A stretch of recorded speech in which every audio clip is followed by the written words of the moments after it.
Fala pessoal, tudo bem com você? Vamos falar de recursos minerais do Brasil.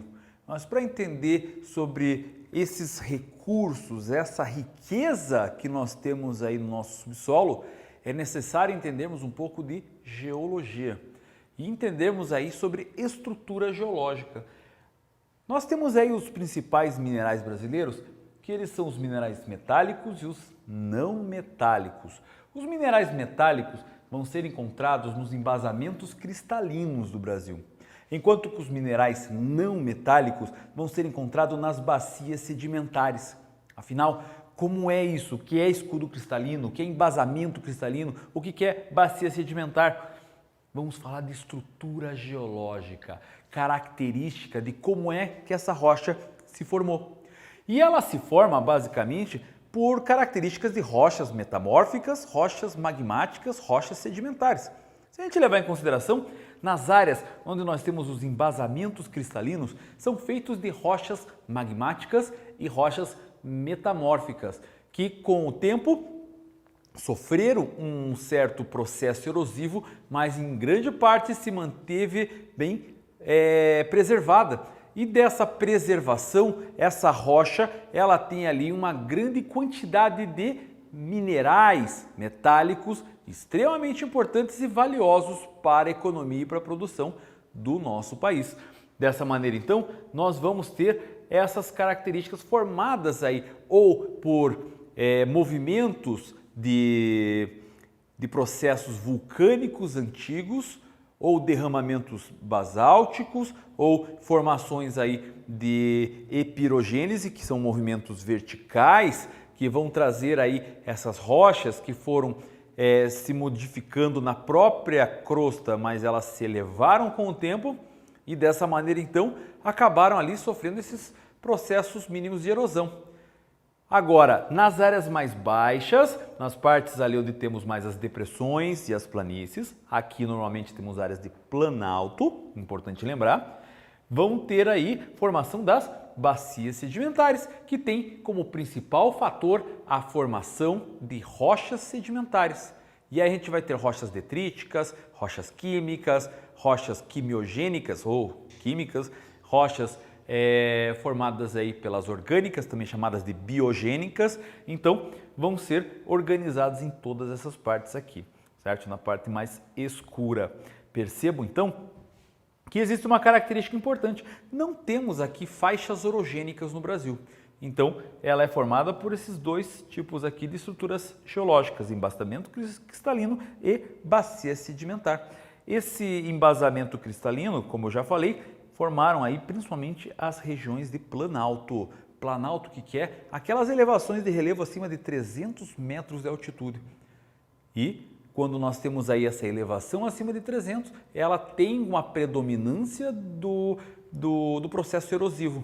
Agora, nas áreas de depressão, que é aquele rebaixamento de planalto, já que só existe depressão relativa no Brasil, não existe depressão absoluta, então nós vamos ter essa região onde existe uma predominância de processo sedimentar. Também vai acontecer erosivos, mas vai ter mais sedimentar. Então vai ser essas áreas aqui, formadas também por dois tipos, os processos sedimentares antigos e os recentes. Os antigos quando formavam aí fundos de oceanos, lá há 200 milhões de anos atrás, e depois o mar regrediu. E essa regressão, então, fez com que aquele solo acabasse sendo compactado, dando origem ao processo de litificação, que é a formação do sedimento em rocha sedimentar. E agora também temos os processos sedimentares mais recentes, que daí vai ter o leito do Amazonas, vai ter aqui toda a costa litorânea e algumas partes aqui mais da região mais do sul. Agora, percebam, onde nós temos as partes aqui do embasamento cristalino, mineral metálico. Onde nós temos bacia sedimentar, mineral não metálico. Vamos entender agora? Olha só, nós temos aqui um mapa que vai mostrar para a gente os recursos minerais. Vamos levar em consideração que isso aqui, gente, é um mapa que tem fins didáticos, o fim para que nós tenhamos aqui entendimento da localização. Não temos uma escala organizada aqui. Então, se por acaso você quiser ver esse mapa com a escala certinha, Dá uma pesquisada aí na internet que você vai conseguir achar aí com os mapas dos recursos minerais brasileiros com uma fidelidade de escala bem legal. Fechou? Entendido? Vamos entender aqui, pessoal. Vamos começar por esses dois aqui, o ferro e o manganês. O ferro e o manganês, ele vai ser principalmente encontrado nas 3 principais jazidas metálicas brasileiras. O quadrilátero ferrífero, uma região aqui em Minas Gerais, e vamos ter aqui então o manganês e o ferro, o maciço do Urucum, no Mato Grosso do Sul, e também vamos ter aqui em Carajás, também vamos ter aqui o ferro e o manganês. Vamos encontrar manganês também na Bahia, vamos encontrar no Mato Grosso, vamos encontrar no Amapá. E todas essas regiões são regiões de basamentos cristalinos. Fechou? Entendido até aqui? Agora vamos lá, a cassiterita. Cassiterita, ela é importante aí e vai ser encontrada onde?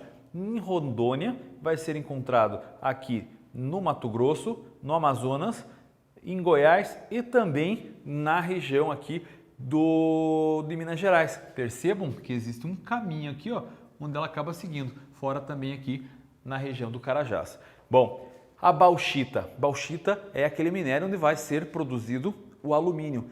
Ela é uma dos minerais que vão formar aí esse processo que mais gasta energia elétrica para se formar.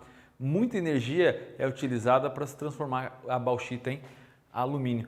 E ela é bastante importante. Onde que ela vai encontrar? Vai encontrar também na região do estado do Pará, em Minas Gerais, principalmente onde temos as 2 principais jazidas.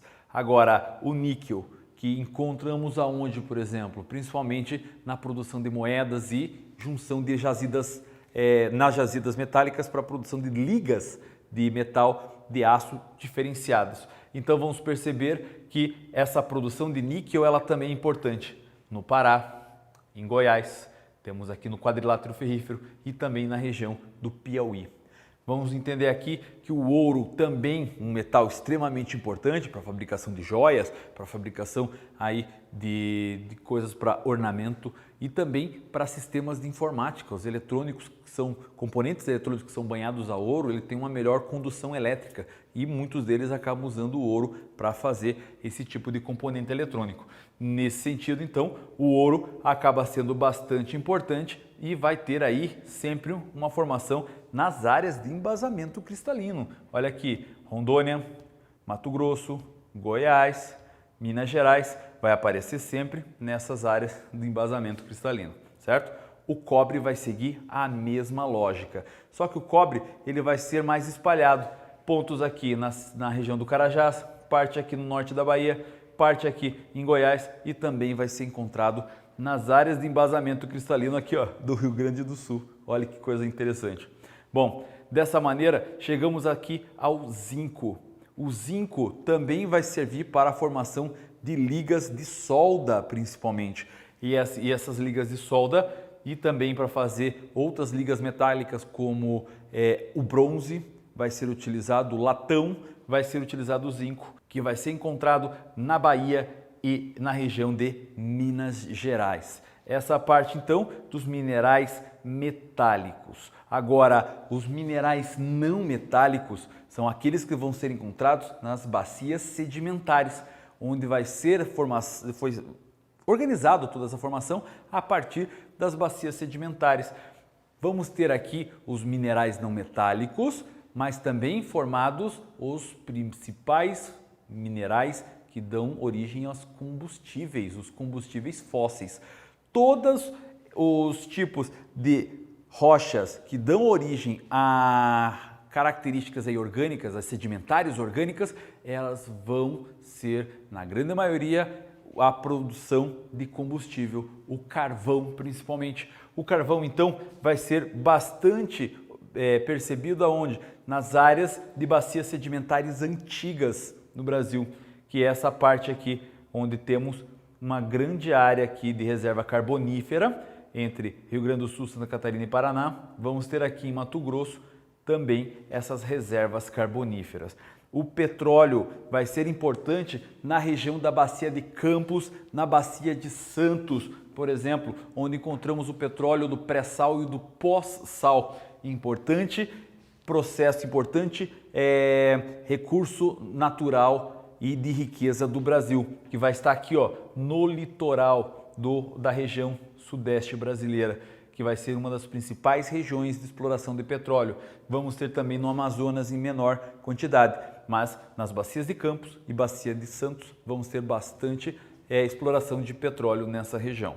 Por fim, nós vamos ter o calcário, que vai acontecer aqui, ó, no Paraná, São Paulo, também no Rio de Janeiro, na região da Paraíba e também na Bahia. Vai ser aí principalmente devido àquela formação de rochas orgânicas formadas por restos de conchas marinhas, que todo esse cálcio acabou se formando, mineralizando, transformando numa rocha que acaba sendo muito importante para a produção do giz. O giz que nós utilizamos, por exemplo, para o quadro, feito com esse tipo de rocha, e também construção civil, como cal, tintas e várias outras coisas. E o fosfato, que ele é bastante importante para a produção agrícola, onde vai ter aí uma quantidade importante para a adubação das plantações, que vão servir basicamente aí para alimentar todas as pessoas, ok? Dessa maneira, nós temos os recursos minerais formados aí nessas estruturas geológicas brasileiras. Nós temos aí os minerais metálicos encontrados nos embasamentos cristalinos e os minerais não metálicos encontrados nas bacias sedimentares. Eu espero que você tenha entendido essa aula e eu vou ficando por aqui. Muito obrigado por ter assistido essa aula aí. Tchau, tchau.